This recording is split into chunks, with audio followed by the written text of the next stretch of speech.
നമസ്കാരം. നിത്യജ്യോതിഷത്തിലേക്ക് എല്ലാ മാന്യ പ്രേക്ഷകർക്കും സ്വാഗതം. ഇന്ന് 1899 ആണ്ട് മീനമാസം 22-ാം തീയതി, 2024 ഏപ്രിൽ മാസം 4-ാം തീയതി വ്യാഴാഴ്ച. ഇന്ന് വ്യാഴാഴ്ചയാണ്. തിരുവോണ നക്ഷത്രമാണ്. ഇന്നത്തെ ഉദയ നക്ഷത്രം തിരുവോണം. അപ്പോൾ വ്യാഴാഴ്ചയും തിരുവോണ നക്ഷത്രവും ഒരുമിച്ച് വന്നിരിക്കുന്ന ദിവസമാണ് ഇന്ന്. നല്ല ദിവസമാണ്. ശുഭവാരമാണ് വ്യാഴാഴ്ച. ശുഭനക്ഷത്രമാണ് തിരുവോണം. രണ്ടും കൂടി ഒത്തു വന്നിരിക്കുന്ന ദിവസമാണ്. അപ്പോൾ ഇന്നത്തെ ദിവസം വളരെ അനുകൂലപ്രദമായ ദിവസമാണ്. എല്ലാ ശുഭകാര്യങ്ങൾക്കും നമുക്കെടുക്കാം. എല്ലാ ശുഭകാര്യങ്ങളും നമുക്ക് ചെയ്യാം. പ്രത്യേകിച്ച് ഇന്ന് ബർത്ത്ഡേ വന്നിട്ടുള്ളവർ, നമ്മൾ ബർത്ത്ഡേക്ക് കൂടുതൽ പ്രാധാന്യം കൊടുക്കുന്നത് ജ്യോതിഷശാസ്ത്രപ്രകാരം ബർത്ത്ഡേ ഒരു വർഷത്തെ ഫലം, വാർഷിക ഫലത്തെയാണ് ചിന്തിക്കുന്നത്. ആ ബർത്ത്ഡേ വന്നിട്ടുള്ള ദിവസത്തെ ആസ്പദമാക്കി നമ്മളൊരു വാർഷിക ഫലത്തെയാണ് ചിന്തിക്കുന്നത്. ഇവിടെ ജാതകപ്രകാരം വാർഷിക ഫലത്തെ ചിന്തിക്കുമ്പോൾ നിങ്ങൾക്ക് ഒരു വർഷം, ഈ വരുന്ന ഒരു വർഷം ഈ നക്ഷത്രക്കാർക്ക് അനുകൂലപ്രദമാണ് എന്നുള്ളതിന് സംശയം വേണ്ട. അതായത് മീനമാസത്തിലെ തിരുവോണ നക്ഷത്രം വളരെ അനുകൂലപ്രദമായ അവസ്ഥകൾക്ക് ഇടവരും. സാമ്പത്തിക പുരോഗതി ഉണ്ടാവും. ജോലിയില്ലാത്തവർക്ക് ജോലി ലഭിക്കും. ജോലിയിലിരിക്കുന്നവർക്ക് ജോലി കയറ്റം കിട്ടും. അതുപോലെ സന്തോഷപ്രദമായ അവസ്ഥകൾ വന്നു ചേരുന്ന ഒരു വർഷമാണ് നിങ്ങൾക്ക് പ്രദാനം ചെയ്ത് തന്നിരിക്കുന്നത്. അപ്പോൾ ഇന്ന് എല്ലാ ശുഭകാര്യങ്ങൾക്കും നമുക്കെടുക്കാം എന്ന് ഞാൻ പറഞ്ഞു. എങ്കിലും നമുക്ക് ചില സമയങ്ങൾ പ്രകൃതി തന്നെ നെഗറ്റീവായിട്ടുള്ള കുറച്ച് സമയങ്ങളുണ്ട്. 1.5 മണിക്കൂറോളം രാഹുവിൻ്റെ ബന്ധമുണ്ട്. അതായത് യാത്രയ്ക്ക് അനുകൂലമല്ലാത്ത സമയമാണ് രാഹുവിൻ്റെ ബന്ധം നിൽക്കുന്ന കാലഘട്ടം.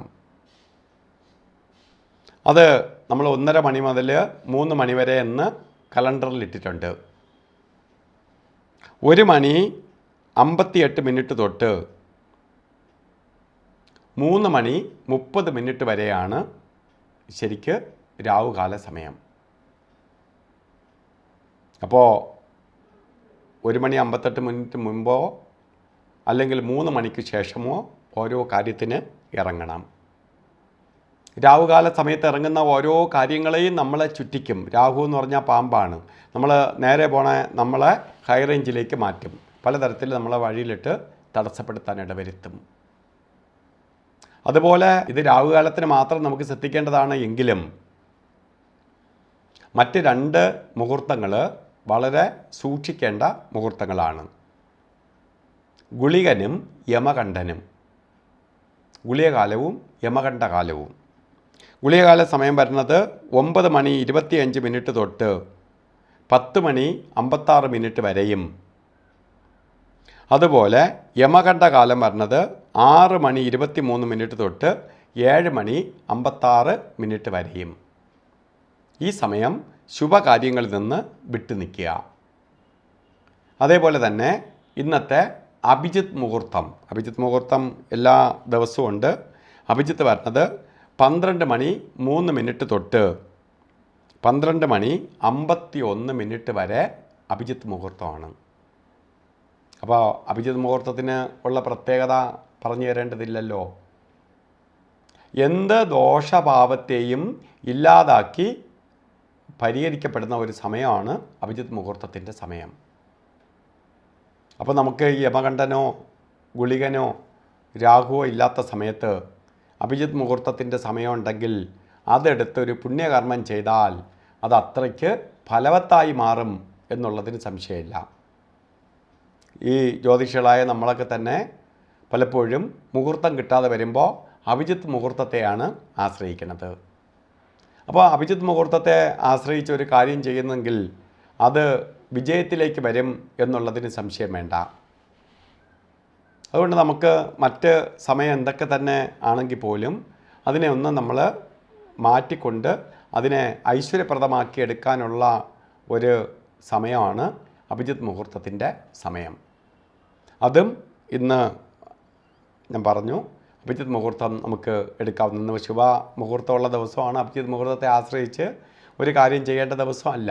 കാരണം ശുഭദിനം, ശുഭനക്ഷത്രം, അതുപോലെ മറ്റ് മുഹൂർത്തങ്ങൾക്ക് അനുകൂലപ്രദമായ സമയമാണ്. അപ്പോൾ എല്ലാവർക്കും ഇന്നത്തെ ദിവസം നമുക്ക്, ഞാൻ പറഞ്ഞു ദിവസം വ്യാഴാഴ്ചയാണ്. വ്യാഴാഴ്ച ദിവസം നമുക്ക് വസ്ത്രധാരണം നടത്തുന്നതിന് വളരെ പ്രാധാന്യമുണ്ട്. നമുക്ക് മഞ്ഞ കളറിലുള്ള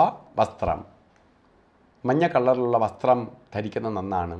കാരണം പ്രകൃതിയിൽ നിന്ന് പോസിറ്റീവ് എനർജി നമ്മളിലേക്ക് ആവാഹിച്ച് കൊണ്ടുവരാൻ മഞ്ഞ വസ്ത്രത്തിന് സാധിക്കും.